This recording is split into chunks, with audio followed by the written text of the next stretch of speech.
नमस्कार। आज हम रसायन विज्ञान की कुछ मूलभूत अवधारणाओं हैं इसके एमसीक्यूज देखेंगे। केमिस्ट्री एनसीईआरटी ये कंपटीशन और स्कूली शिक्षा सबके लिए उपयोगी है। तो स्टार्ट करते हैं।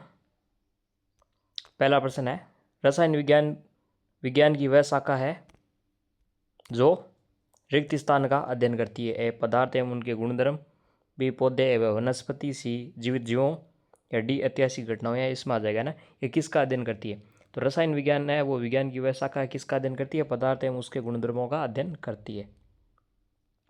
अगला प्रश्न है, रसायन विज्ञान की कौन सी शाखा कार्बन एवं उसके यौगिकों का अध्ययन करती है। ए कार्बनिक रसायन यानी inorganic chemistry, B organic chemistry यानी कार्बनिक रसायन, सी फिजिकल केमिस्ट्री यानी भौतिक रसायन, डी विश्लेषणात्मक रसायन यानी एनालिटिकल केमिस्ट्री।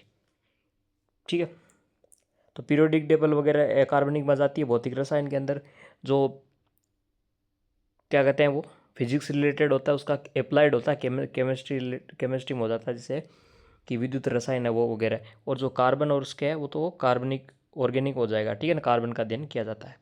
और विश्लेषणात्मक या एनालिटिकल में क्या करते हैं, स्पेक्ट्रोस्कोपी वगैरह आदि अध्ययन करते हैं। तीसरा प्रश्न है, जीवित जीवों में होने वाली रासायनिक अभिक्रियाओं का अध्ययन रसायन विज्ञान की कौन सी शाखा करती है। ए भौतिक विज्ञान, कार्बनिक रसायन, सी विश्लेषणात्मक एंड एनालिटिकल, या डी जैव रसायन। तो जीवित जीवों में होने वाली रासायनिक अभिक्रियाओं का अध्ययन रसायन विज्ञान की जो शाखा करती है उसे कहते हैं जैव रसायन, है ना, बायोकेमिस्ट्री। चौथा प्रश्न है, ठोस को गर्म करके गैस में बदल गया, ये कैसी प्रक्रिया है। ए वाष्पीकरण, बी ऊर्ध्वपातन, सी संघनन, या डी हिमकरण। तो इस प्रक्रिया को कहते हैं ऊर्ध्वपातन। और इसका एक एग्जाम्पल है कपूर, जिसको जलाने पर वो सीधा गैस रूप में बदल जाता है। अन्य इसके बारे में गलन क्या होता है, ठोस का सीधा द्रव में बदलना गर्म करने पर। संघनन, गैस को गर्म करके गैस को द्रव में बदलना, गर्म ठंडा नहीं देखेंगे। गैस, ठीक है ना, हम ठोस द्रव गैस इधर जाते हैं तो गर्म करते हैं, और गैस द्रव ठोस इधर आते हैं तो ठंडा करते हैं। वाष्पीकरण, द्रव का गैस में बदलना। हिमकरण, द्रव को यहाँ पर गर्म नहीं ठंडा करेंगे तब यह ठोस में बदलना हिमकरण कहलाता है। संघनन यानी गैस को ठंडा करे द्रव में, और द्रव को ठंडा करे ठोस में बदलना हिमकरण, और ये संघनन। ठीक है, आगे बात करते हैं। पदार्थ जिसे रासायनिक तरीकों से सरल पदार्थों में तोड़ा नहीं जा सकता, यानी सबसे सरलतम पदार्थ कौन सा होता है। मिश्रण, अणु, यौगिक, तत्व है। तो तत्व होता है जिसे और ज़्यादा नहीं तोड़ा जा सकता। छठा प्रश्न है, पदार्थ का भौतिक गुणधर्म है ज्वलनशीलता, प्रतिक्रियाशीलता, घनत्व और जंग लगना। तो इसमें घनत्व है वो भौतिक गुणधर्म है, बाकी रासायनिक गुणधर्म है। ठीक है, अगला प्रश्न है, मूल मात्रकों की संख्या कितनी होती है। ऐसा ही मात्रक होते हैं मूल, वो कितने होते हैं। ए 5, बी 3, सी 9, या डी 7। तो मूल मात्रक 7 होते हैं। अगला प्रश्न है, ताप का एसआई पैमाना है कौन सा है। ए सेल्सियस, बी फ़ारेनहाइट, सी रैंकिन, या डी केल्विन। तो जो ताप का एसआई पैमाना होता है वो के यानी केल्विन होता है, इसे के से दर्शाते हैं। नौवां प्रश्न है, विद्युत धारा की एसआई इकाई होती है। ए एम्पियर, बी वोल्ट, सी ओम, या डी वाट। तो विद्युत धारा की जो एसआई इकाई होती है वो होती है एम्पियर। किस भौतिक राशि का मात्रक 3 अक्षर का होता है। अंग्रेजी संकेत होता है। अंग्रेजी संकेतों में भौतिक राशियाँ होती है 7 मूल मात्रकों की, उन्हें अंग्रेजी संकेतों में व्यक्त करते हैं। तो 3 अक्षर का किसका होता है। ए लंबाई, बी पदार्थ की मात्रा, सी द्रव्यमान, या डी ज्योति तीव्रता। ये यहाँ से दिख भी गया। तो पदार्थ की मात्रा है उसका मात्रक होता है मोल, जो संकेत होता है MOL। ये 3 अक्षर का होता है। 7 मात्रकों में ये अकेला है जो 3 अक्षर का होता है। ठीक है ना, तो इसका आंसर हो जाएगा पदार्थ की मात्रा। आगे चलते हैं। लाओजी ने द्रव्यमान संरक्षण नियम दिया। नियम किसके प्रायोगिक अध्ययन पर आधारित है। कुछ तो प्रैक्टिकली अध्ययन किया उसके आधार पर दिया था। तो किस पर आधारित है लाओजी के परीक्षण। दहन अभिक्रिया, संयोजन अभिक्रिया, वियोजन अभिक्रिया, या रेडॉक्स अभिक्रिया। तो लाओजी ने क्या किया था, दहन अभिक्रियाओं का अध्ययन किया था, और उसी के आधार पर द्रव्यमान संरक्षण का नियम दिया था, जिसके अनुसार द्रव्य को न तो उत्पन्न कर सकते हैं न नष्ट कर सकते हैं। 12वां प्रश्न है, एक यौगिक में 4.07% हाइड्रोजन, 24.27% कार्बन और 71.65 यानी 71.65% क्लोरीन है। तो इसका मूलानुपाती सूत्र क्या है। ए CCl2H, बी C2H4Cl2, सी C2H2Cl2, या डी CH2Cl। तो मूलानुपाती सूत्र निकालने के लिए सबसे पहले हम क्या करेंगे, जितने परसेंट दे रखे हैं उनमें इनके मोल का भाग लगा लेंगे। तो कार्बन है, कार्बन 24% दे रखा है, इसका 1 मोल में 12 ग्राम होते हैं, 12 का भाग दे देंगे। हाइड्रोजन के 1 मोल में 1 ग्राम होता है, 1 का भाग दे देंगे 4 में। ठीक है, क्यों 4% दे रखा है। और ये 71% दे रखा है, 35 का भाग देंगे, 35.5 होता है ये वैसे, ठीक है ना। तो ये लगभग 2 निकल कर आ जाएगा, कार्बन, हाइड्रोजन 4 आ जाएगा और ये क्लोरीन 2 निकल कर आ जाएगा। इनको सरल कर लेंगे, 1 2 1, तो अनुपात आ जाएगा 1 2 1, है ना। कार्बन के सामने हमें 1 रखना है, हाइड्रोजन के 4 और Cl के 1, जो सूत्र आ जाएगा वो हो जाएगा CH4Cl, ठीक है।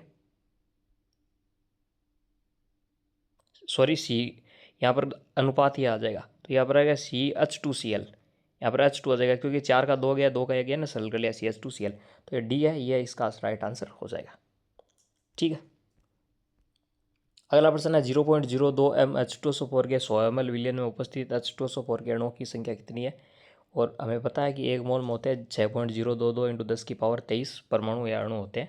तो 4 ऑप्शन दे रखे हैं, ए 12.044 × 10⁻20 अणु, बी होते हैं 6.022 × 10⁻23 अणु, सी 1 × 10⁻23 अणु, या डी 12.044 × 10⁻23 अणु। तो H2SO4 का आयतन दे रखा है 100 ml, इसको लीटर में चेंज कर लेंगे तो हो जाएगा 0.1 लीटर। और H2SO4 की मोलर था वो दे रखी है यहाँ पर 0.02 m क्वेश्चन के अंदर। और विलय के मोल निकालेंगे तो इसके लिए मोलरता को आयतन से गुणा कर देंगे ना, 0.02 को 0.1 से, तो हमारे पास मोल आ जाएंगे 0.002 मोल। अब H2SO4 के अणुओं के निकालने के लिए मोल है, इसकी मोल की मात्रा को अवोगाद्रो नंबर से 1 मोल से गुणा कर देंगे, तो 0.022 × 6.022 × 10⁻23, ये अवोगाद्रो नंबर से गुणा कर देंगे तो हमारे पास उत्तर आ जाएगा 12.044 × 10⁻20 अणु। तो ये इसका ए आंसर सही हो जाएगा, ठीक है। अगला प्रश्न है, ताप का कौन सा पैमाना 32 डिग्री से 212 डिग्री के बीच होता है। ए केल्विन, बी रेकिन, सी फ़ारेनहाइट, डी रैंकिन कर दिया, आप इसे सेल्सियस कर दीजिए, ठीक है ना। ऑप्शन 2 एक से हो गए, ठीक है, सेल्सियस कर सकते हैं आप इसको, तो इसका सही आंसर है फ़ारेनहाइट। एंड 15वां प्रश्न देखते हैं, मेथेन के 1 मोल दहन से कितने ग्राम कार्बन डाइऑक्साइड बनती है। ए 11 ग्राम, बी 22 ग्राम, सी 55 ग्राम, या डी 44 ग्राम। तो जो रिएक्शन होती है वो इस प्रकार होती है, CH4 + 2O2 क्रिया करके CO2 बनाती है, 2H2 बनाती है। तो मेथेन के 1 मोल दहन से 1 मोल CO2 बनती है, और 1 मोल है ना 16 ग्राम, जब दहन करते हैं तब 1 मोल बनती है। और 1 मोल कार्बन डाइऑक्साइड में कितने ग्राम होते हैं, 44 ग्राम होते हैं। अतः 1 मोल है मेथेन से कितनी बनेगी, 44 ग्राम कार्बन डाइऑक्साइड बन जाएगी। और जल 2 मोल बनता है, 1 मोल के अंदर जल में 18 ग्राम होते हैं, तो 2 मोल में कितने हो गए, 36 ग्राम यहाँ पर जल बनता है। अगला प्रश्न देखते हैं, जोसेफ प्रोस्ट ने कौन सा नियम दिया था। द्रव्यमान संरक्षण का नियम, स्थिर अनुपात का नियम, गुणित अनुपात का नियम, या व्युत्क्रम अनुपात का नियम। तो जोसेफ प्रोस्ट ने स्थिर अनुपात का नियम दिया था, जिसके अनुसार कोई भी कंपाउंड है उसको किसी भी स्रोत से प्राप्त किया जाए, उसके अंदर जो एलिमेंट है उसका जो रेशियो है, अनुपात है, वो हमेशा सदैव सेम रहता है। जैसे H2O है, इनमें हाइड्रोजन और ऑक्सीजन का अनुपात 1:8 रहता है, ठीक है। चाहे इसे किसी भी स्रोत से प्राप्त किया जाए, चाहे वो समुद्र का पानी हो, मीठा पानी हो, कोई सा भी हो, ठीक है। इसके बाद हम बात करते हैं आगे 17वां प्रश्न, प्रयोगशाला में किस उपकरण का उपयोग सटीक मात्रा में द्रव्य नापने और इसका स्थानांतरण करने के लिए किया जाता है। यानी एक उपकरण होता है जिसका उपयोग क्या करते हैं, पहले उसमें सटीक मात्रा में हम विलयन लेते हैं, इस साइज़ का होता है वो, बीच में से मोटा, साइड में से पतला होता है, ठीक है। इतना और बता देता हूँ मैं, एकदम पतली लाइन सी होती है, बीच में से मोटा होता है। कौन सा होता है, ब्यूरेट, टेस्ट ट्यूब, पीपेट, या आयतन मापी फ्लास्क। तो वो पीपेट होता है, ठीक है ना। 10 ml 20 ml आदि आते हैं, लेबोरेटरी में होते हैं, ठीक है। अब बात करते हैं 18वां प्रश्न, 4 ग्राम NH को घोलकर 250 ml विलयन बनाया गया, इस विलयन की मोलरता क्या होगी। ए 0.4 m, बी 0.2, सी 0.6 m, या डी 0.1 m। तो इसके लिए क्या करेंगे, जो यहाँ पर दे रखा है NH का भार दे रखा है 4, इसके 40 से भाग दे देंगे, या ना। यहाँ पर 4 ग्राम क्या दे रखा है, NH का भार दे रखा है, और 40 क्या है, NH का मोलर द्रव्यमान है, 4/40 कर देंगे। नीचे यहाँ पर 0.250 L आया, पॉइंट में आया क्योंकि हमने 250 ml दे रखा था, उसको लीटर में चेंज कर लिया, 1000 से भाग लगा के, तो 4/40/0.250 कर देंगे, तो हमारे पास 0.4 मोल प्रति लीटर प्राप्त हो जाएंगे ना। ये इसका आंसर सही है। इसके बाद बात करते हैं आगे 19वां प्रश्न है, सार्थक अंक के बारे में असत्य है यानी गलत कथन है वो बताना है। सभी गैर शून्य अंक सार्थक अंक है, यानी बिना जीरो के, जैसे 1 2 12 है, तो इसमें दो सार्थक अंक हो जाएंगे, तो ये बात सही है। प्रथम गैर शून्य अंक से पहले आने वाले अंक सार्थक अंक है। दो गैर शून्य अंक के बीच स्थित शून्य सार्थक अंक होते हैं। या डी, किसी अंक के दाईं ओर या अंत में आने वाले अंक सार्थक अंक होते हैं। तो इसके अंदर बी ऑप्शन गलत हो जाएगा। प्रथम गैर शून्य अंक से पहले आने वाले अंक सार्थक अंक होते हैं, ये बात इसमें गलत हो जाएगी। ठीक है, बाकी इसमें सारे स्टेटमेंट सही है। जैसे कि 0.03 है, तो प्रथम गैर शून्य अंक है, यानी कि 0.03 है। ठीक है, या 0.02 है, 0.02 है, तो इसके इधर जो अंक आते हैं वो क्या होते हैं, सार्थक अंक नहीं होते, इसलिए बी स्टेटमेंट गलत है। दो गैर शून्य अंक के पहले बीच में स्थित अंक शून्य, यानी गैर शून्य यानी मान लो 101 है, तो इसके बीच में जो जीरो आ गया वो सार्थक अंक के रूप में गिना जाएगा। और किसी अंक के दाईं ओर या अंत में आने वाले अंक सार्थक अंक होते हैं, ये भी बात इसमें सही है।